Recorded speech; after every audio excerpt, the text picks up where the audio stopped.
Okay, we're recording now. We're in the middle of the afternoon of the beginners workshop at EuroPython, and I'm sat next to, who are you? I'm fine, you know. Hi. Hi. How are you?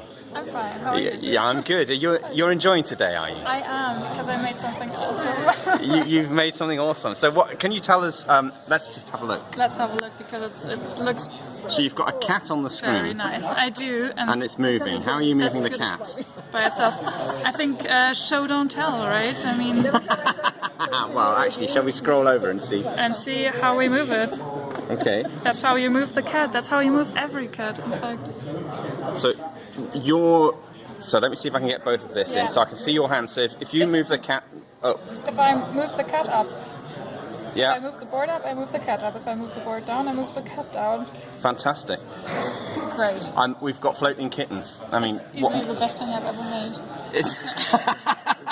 I'm pleased to hear that. And you've also got buttons, so I guess you could make it meow if you press button A or something like that. That would be awesome. That's something to work yes, work that's towards. for version 1.1. And okay, so how did you put this together then? It's part pie game. Yeah. This is a pie game. Yeah.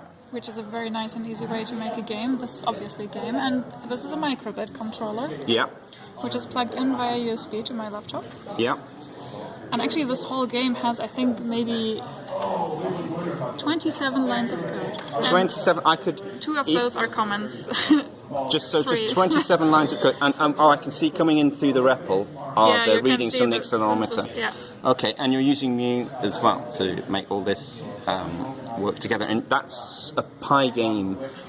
That's a pie game, yes. That's reading from the serial port. Cool, that's awesome. That's so good. I'm really pleased to see that. So am I. Well done.